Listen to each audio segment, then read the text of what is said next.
hablamos con alguien que ha estado en los tres mundos, el jurídico, el técnico y el humano. Natalia es abogada, experta en protección de datos, DPO certificada por la agencia.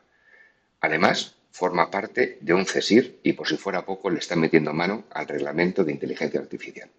Pero ella no solo se queda en los papeles, también ha defendido casos en salas de juicios y pertenece al CSIR ayudando en la primera respuesta. Hoy hablamos con Natalia.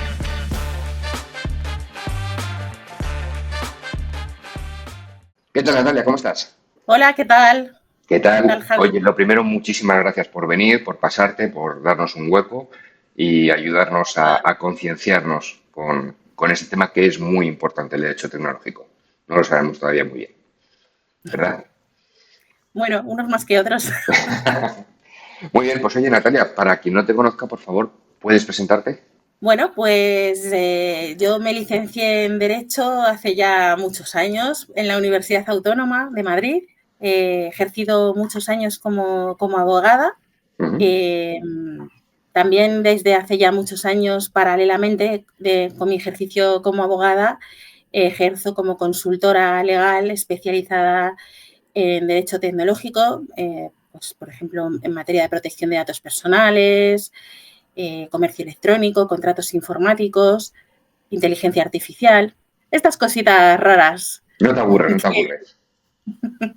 Muy bien. Y oye, Natalia, ¿nos puedes dar un par de consejos para aquella gente, pues a lo mejor que esté pensando o que esté en la carrera de Derecho, pero quiera redirigir su carrera o que estén pensando en hacerlo? Danos dos tips o uno que a ti te hubiera gustado o que te ayudaron a decidir, que te ayudaron a que fuera más fácil tu decisión y tu visión de meterte aquí. Vale. El primero, el estudio. Ujú. Es importante mantener la capacidad de estudio a lo largo de toda tu carrera profesional, porque se necesita estar actualizado y las normas jurídicas en este campo son cambios constantes. El segundo, especializarse sí, pero cuando se acaba la carrera hay que tener, hay que hacer un esfuerzo para tener una visión de conjunto del sistema jurídico. O sea, que los primeros años, a mí, por ejemplo, Ujú. me vino muy bien estar en despachos donde se veían muchas materias. Yo veía muchas materias distintas de casi de las 4 jurisdicciones. En el sistema jurídico español Ujú. hay en la jurisdicción, hay 4 jurisdicciones ordinarias.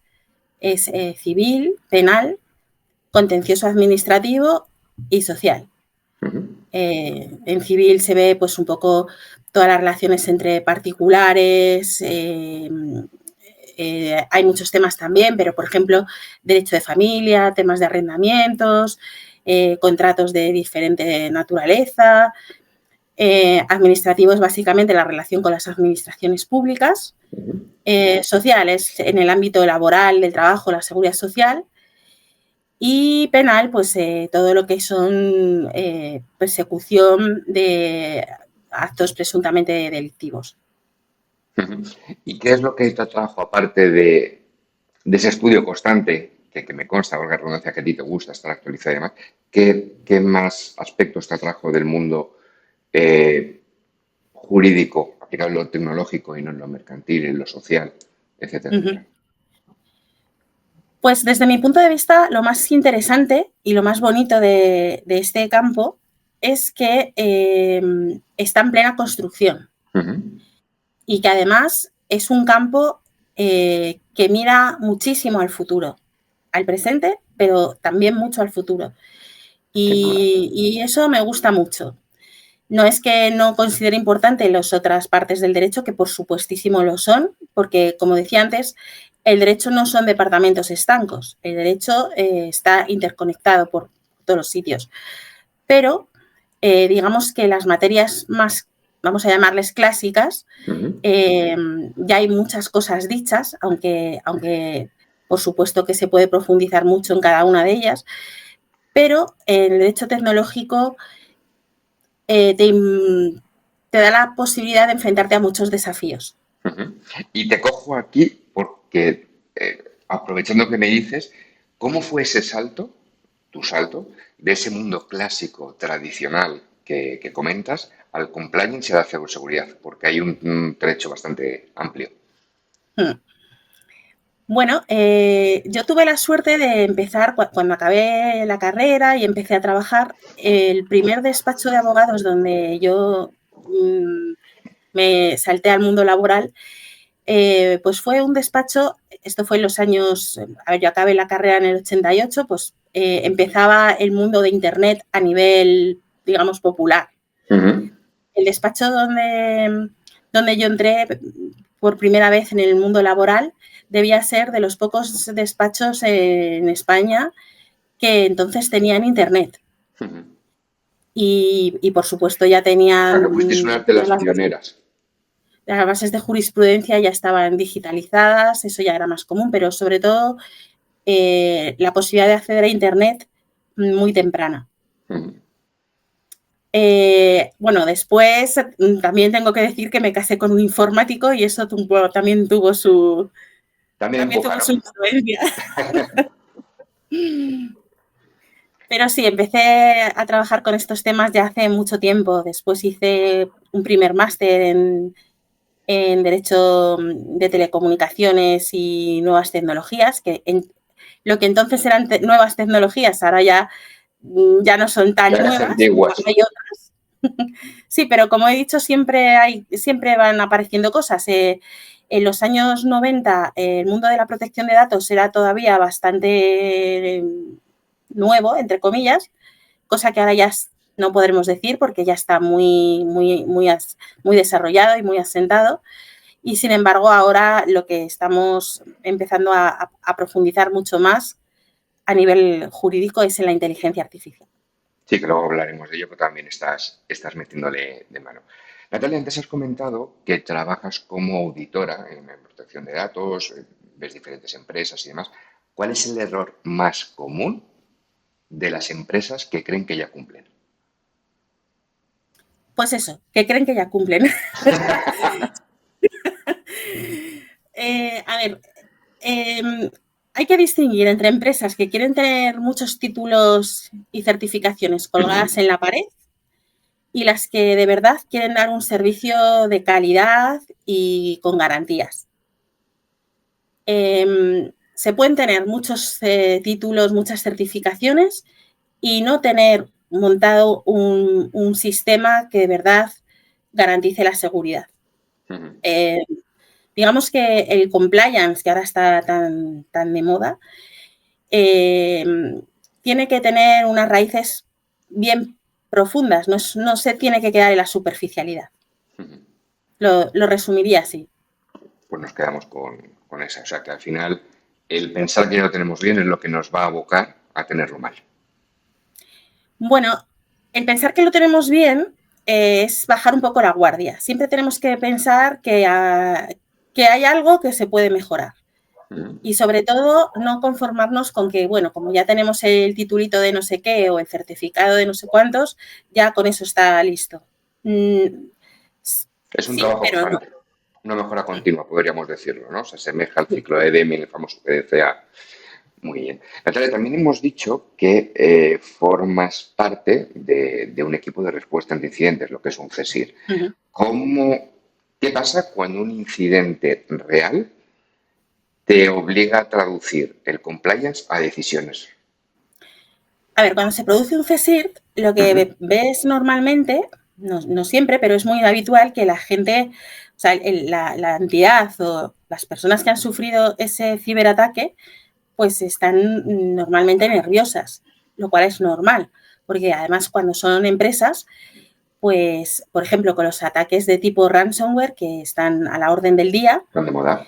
eh, pues hay ocasiones en que la empresa pues queda paralizada y eso, pues claro, obviamente puede tener muchas consecuencias de todo tipo, desde la imagen que proyecta esa empresa, temas económicos, temas de producción, es decir, es una situación que es crítica para la empresa que lo sufre. Y Ujú. entonces esos nervios a veces pues se trasladan. Por otro lado, claro, cuando hay implicados datos personales en el ciberataque, la ley obliga a comunicar a la Agencia Española de Protección de Datos, pues precisamente que ha sucedido ese incidente.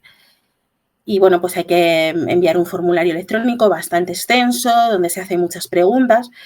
Y hay veces que, pues que, ¿En qué claro, tiempo, en qué plazo de tiempo tienes para enviar el formulario? 72 horas. 72 horas 72, reloj corrido. desde que eres Es decir, consciente del impacto, ¿no? desde que hay una certeza de que ha habido una afectación a los datos personales. Lo que pasa es que esas horas no se interrumpe el cómputo porque sea fin de semana o festivo. Es decir, Ya no son es a reloj lunes. corrido. Sí. Y bueno, pues el problema no es tanto el tiempo en sí, eso ya está previsto, hay mecanismos para hacer ampliaciones y demás. El problema es que hay veces que a lo mejor el ciberataque ha venido acompañado de alguna, digamos, vamos a decir, negligencia o guardia baja en las medidas de prevención, en las medidas previas que tendrían que haber tenido. Y no todo el mundo está dispuesto a reconocer eso en un formulario que se manda a la agencia. En ese formulario que ya me Y lo has mucho menos comentado, a los clientes o a otras, digamos, interesados en el entorno. para poder responder a ese formulario que me has comentado ya varias veces, ¿cómo se responde? ¿Quién es necesario quien intervenga? No sé si el comité de crisis, tú como abogada, no sé si únicamente con la parte jurídica contraria, o sea, de la empresa a la que estás ayudando. ¿Quién debe responder? O sea, ¿qué naturaleza de preguntas tienen ese formulario? A ver, el formulario se responde desde la sede electrónica de la Agencia Española de Protección de Datos y lo tiene que formalizar una persona que tenga capacidad para representar a esa entidad, empresa, por ejemplo. Se tiene que firmar con un certificado, o sea, se utiliza un certificado de firma electrónica. Vale, o sea, tenemos un apoderado o un representante de la empresa. ¿Qué más preguntas? Entiendo que alguna de ámbito jurídico, con lo cual sería interesante que también estuviera, además de la persona, en tu caso A ver, tú, que serías el CSIR, de la parte contraria de la empresa, ¿es necesario que antes esté de el enviar el abogado? formulario, antes de lo que es el envío, digamos, la cumplimentación y envío de ese formulario, es interesante y yo diría necesario tener una reunión previa en la que estén presentes por una parte técnicos, por otro lado miembros del equipo legal de la empresa y por supuesto representantes de gente con capacidad de decidir dentro de la empresa. O sea, existen preguntas Y, técnicas dentro del formulario. no tanto preguntas técnicas directamente, a lo mejor, pero sí preguntas que necesitan tener, la respuesta necesita tener un conocimiento de lo que ha sucedido. Por ejemplo, hay una pregunta que consiste en describir muy, muy brevemente qué medidas de seguridad estaban implantadas antes del incidente y qué medidas se han establecido a raíz del mismo. Eso es un ejemplo. Esa pregunta Entonces, claramente tiene que responderla alguien técnico con alguien de negocio, pero alguien técnico. exacto. Perdona. Bueno, pues eso. Entonces, lo que decía, cuando se produce este tipo de incidentes, digamos, los dos momentos complicados son decidir comunicar a la agencia, por un lado, y sobre todo, y más incluso que a la agencia, hay veces que cuando se observa que hay un riesgo alto para los derechos de las personas afectadas, la ley exige también comunicar a esos afectados que se ha producido el incidente, con el fin de que ellos puedan por sí mismos también establecer sus propias cautelas. Por ejemplo, cambiar contraseñas o estar atentos a determinados movimientos en sus cuentas, ese tipo de cosas. Y claro, Y en tu pues experiencia, y algunos colegas que hayas podido compartir y demás, ¿cuánto de reticentes son las empresas a comunicar el incidente y a comunicarlo a los interesados? ¿O no? ¿O existe transparencia? Vaya creo que pregunta, ¿eh? lo de comunicar a la agencia creo que ya está bastante asumido. La gente tiene bastante asumido que cuando tienes un incidente, en general, un incidente que afecte a datos personales, y que represente un riesgo, ya creo que tienen bastante asumido que hay que comunicarlo a la agencia. Tiene más repercusión los interesados, ¿no? Eso ofrece más resistencia, porque los interesados muchas veces pueden ser clientes de esa empresa. Claro, no solo estamos pensando en los propios trabajadores de esa empresa, sino terceros de esa empresa. Claro, el nivel reputacional ahí, bueno, aunque es una cosa que pasa más de lo que nos gustaría, pero sin duda reconocerlo tiene que ser un poco complicado. Natalia, te voy a hacer abrir un melón, ¿vale? Que además va a ser muy superficial porque sé que esto nos daría para hablar mucho tiempo, pero algo rápido. Me has dicho que perteneces a un CSIR, sabemos que perteneces a un CSIR. Te voy a hablar de la figura del perito, ¿vale? Desde un punto de vista jurídico. Sabes que cuando va un perito a sala, cuando se encuentra en sala, suelen tirar de la parte contraria, como tú has hecho, por dos vías. Una, por la cadena de custodia, porque si puedes demostrar o poner en duda que no se ha seguido bien, ahí te lo puedes cargar. Y si no, las competencias del perito. Ahora, si quieres, me desarrollo las dos partes. Entonces mi pregunta es, ¿qué competencias debe tener un perito? O debería tener un perito, se debería exigir a un perito, desde un punto de vista jurídico. A ver, desde el punto de vista jurídico, el artículo 340 de la Ley de Enjuiciamiento Civil exige que el perito esté titulado, un título oficial, en la materia en la que sobre la que va a tener que pronunciarse. Solamente si no existe esa titulación oficial, entonces se da paso a la intervención de lo que se llama un entendido, que es también un experto, pero un experto que no tiene esa titulación porque esa titulación no existe. ¿Vale? Pero a priori se busca que el perito tenga un título oficial. De acuerdo. ¿Y por título oficial qué entendemos? Eso en la parte civil, y en la parte penal lo mismo. También la Ley de Enjuiciamiento Criminal establece esa misma exigencia. No entra en el tema del entendido, pero sí que igualmente habla de peritos titulados. ¿Y la titulación oficial, que te decía, qué entendemos por titulación oficial? ¿Sería, por ejemplo, un curso de un fabricante? ¿Sería un grado medio, un grado superior? ¿O únicamente entendemos carrera? ¿Qué entendemos como titulación oficial? Tenemos que partir de la base de que cuando hablamos de un perito, hablamos de un experto. Es decir, una persona que se supone que tiene que tener los más altos conocimientos o conocimientos muy profundos sobre la materia, conocimientos y experiencia, las dos cosas, sobre la materia sobre la que se va a pronunciar. Cuando existe titulación, entiendo que esa titulación ha de ser de carácter superior, o sea, de carácter universitario, de grado para arriba. O sea, las que están reconocidas en la categoría MECES no serían necesariamente esas. A ver, habría a lo mejor alguna duda sobre si un titulado en FP de grado superior podría entrar ahí. Posiblemente no habría problema a nivel, o sea, el juez no va a impedir que por ejemplo, un titulado superior en FP intervenga como perito, no lo va a digamos, a bloquear, pero sí es claro que la otra parte, el abogado contrario, va a tirar a eso, porque es un punto débil. Entonces, desde luego, bueno. Ten en cuenta que es un melón que podríamos estar aquí hablando horas y horas sobre ello. También hay que decir que actualmente hay bastante manga ancha, vamos a decir así, con el tema este de la titulación de los peritos. Perfecto. Es un melón, como bien has dicho. Y para cerrarle solo una pregunta, otra pregunta que hemos hablado de la cadena de custodia, que te pido que me digas qué es lo más típico que se suele ver, o lo más típico que sueles ver en cadena de custodia en 2 minutos.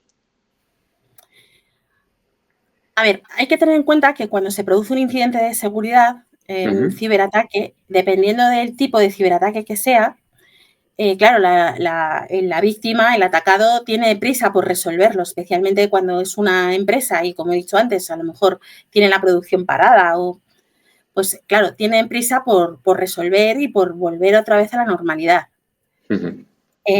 Cuando entra el equipo CSIRT, el objetivo número 1 es neutralizar el ataque. Ujú. Una vez neutralizado el ataque, el objetivo número 2 es restaurar el sistema para volver otra vez a la vida normal, digamos.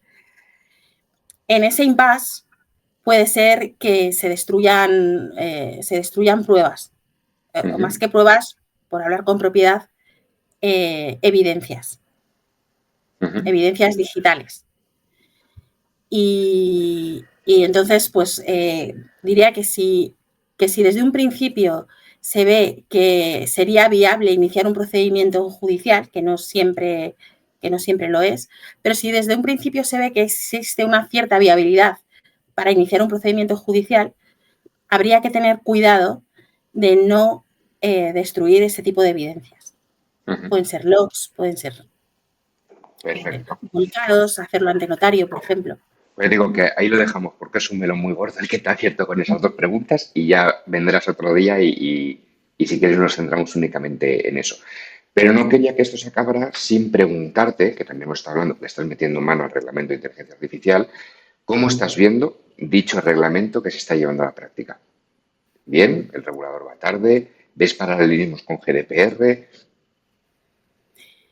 A ver, el reglamento de inteligencia artificial es un reglamento complejo.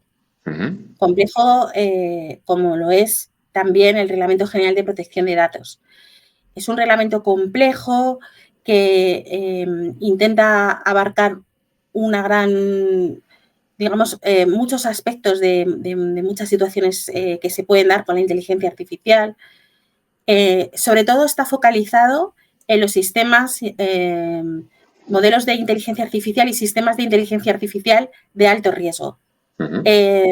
Habla de otras cosas, pero se da mucha importancia a los requisitos y obligaciones referidos a sistemas de inteligencia artificial de alto riesgo.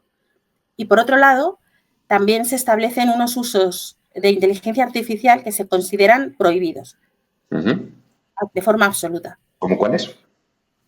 ¿O alguno Pues, que nos puede por llamar la ejemplo, atención? el uso de técnicas subliminales, por ejemplo, en los sistemas de inteligencia artificial, el reconocimiento de emociones en el ámbito de centros educativos o centros de trabajo, por ejemplo, la discriminación, o sea, el utilizar sistemas de inteligencia artificial que claramente son discriminatorios. Como digo, hay ciertos usos que se consideran directamente prohibidos. Ujú. Quitando esos usos prohibidos, el resto de los sistemas de inteligencia artificial, según este reglamento, se dividirían en sistemas que presentan un riesgo alto y el resto. Ujú. Hay que tener presente que el objetivo del reglamento de inteligencia artificial, el objetivo que ha tenido la Unión Europea, es doble. Por un lado, impulsar la inteligencia artificial, hacer que Europa sea un motor en este ámbito, como Ujú. lo ha sido, y un referente a nivel mundial, como lo ha sido también en el tema de protección de datos, pero que se impulse la tecnología de inteligencia artificial en Europa, porque no se puede negar que hay muchísimas ventajas en el uso de la inteligencia artificial, Sin duda. pero al mismo tiempo, de forma paralela, el objetivo europeo es que ese impulso y ese desarrollo de la inteligencia artificial se haga de forma responsable, con garantías de seguridad y desde un punto de vista del beneficio humano. Desde luego. Bueno, y por eso estamos trabajando en ello y seguramente todavía quede mucho que madurar en esto. Muy bien, pues Natalia, ahora te voy a hacer decidir, ¿vale? Llegamos a un punto en el que tienes que contarnos una de las dos cosas que te vamos a decir. Una, o un logro del que estés profesionalmente orgulloso, una buena auditoría, hemos hablado de que eres DPO certificada, no sé, un hecho del que te sientas orgulloso o una cagada épica, que aunque la cometieras con 18 años en la carrera, todavía te acuerdes, te haya dejado huella y hayas aprendido. Así que te toca decidir. ¿Qué nos quieres contar? No, me voy a ir al logro porque la cagada épica, la cagada épica, yo creo que no he cometido ninguna que sea épica, pero si lo hubiera cometido, ¿No? eso sí la diría, ¿verdad? Yo tengo varias. Venga, pues vamos al logro, No, me cuéntanos. voy a ir por el logro mejor. Pero me voy a ir por un logro que no es tanto de títulos es algo más, digamos, más personal. Mi logro es, tengo un hijo de 12 años y desde muy pequeño estamos, tanto yo como su padre, los dos, educándole en el mundo digital. Es decir, igual que a nosotros cuando éramos pequeños nos decían tienes que cruzar mirando a los dos lados, no te vayas con extraños, el semáforo funciona de esta manera, pues los modales, pues esto se ha ampliado también al mundo digital. Y es muy importante que los niños desde bien pequeños, entendiendo que con la edad adecuada para acceder a determinadas cosas, eso ya es una responsabilidad de sus padres, que accedan cuando están capacitados para poder hacerlo. Y el segundo es que ese acceso vaya acompañado de educación en el acceso. Es decir, igual que yo sé que tengo que cruzar la calle y mirar para los lados, tengo que saber cómo comportarme cuando me estoy moviendo en Internet. Y cómo tener conciencia de que es importante proteger los datos de uno mismo, que es importante proteger la intimidad. Todo eso se lo llevamos inculcando a nuestro hijo desde pequeño y a sus 12 años creo que lo tiene ya muy asumido. Y diría que ese es uno de mis grandes logros. Oye, pues felicidades, felicidades por ese gran logro que creo que es muy necesario. Fíjate que todo el mundo suele contar la cagada que ha tenido porque a la gente le gusta la sangre, pero oye, me quito el sombrero con ese logro porque me parece muy, muy importante que nuestros hijos, yo también tengo dos, sepan cuidar su identidad en Internet, que está muy expuesta. Somos los primeros que suben fotos a redes sociales, que a través de ingeniería o de OSINT se puede ver, pues se puede hacer un perfilado de una cosa. Que tenga esa concienciación en su seguridad digital me parece muy, muy importante y necesaria. Así que felicidades, Natalia. Y con esto pasamos a la tercera parte del programa, que es que, como sabes, todos los invitados tienen que hacer una pregunta al invitado siguiente, sin saber quién va a ser. Puede ser pues, un jurista como tú, puede ser un ingeniero, puede ser un fabricante, un integrador o un usuario final. Entonces, necesito que me hagas una pregunta. Y de igual modo, el invitado anterior, que fue José Fernando, te dejo una pregunta a ti. Primero, si quieres, resolvemos la pregunta y luego me lanzas la tuya y te da un poquito de tiempo a pensarla, ¿te parece? La pregunta que hizo fue... Si ya utiliza autenticación sin contraseñas, ¿vale? A ver si vamos con uno que la utilice. Y si no, ¿cuáles son los mayores problemas que está teniendo actualmente en su empresa con las contraseñas? Problemas reales. En cuanto a la primera, yo intento, no de una forma radical, pero a priori no doy datos biométricos míos.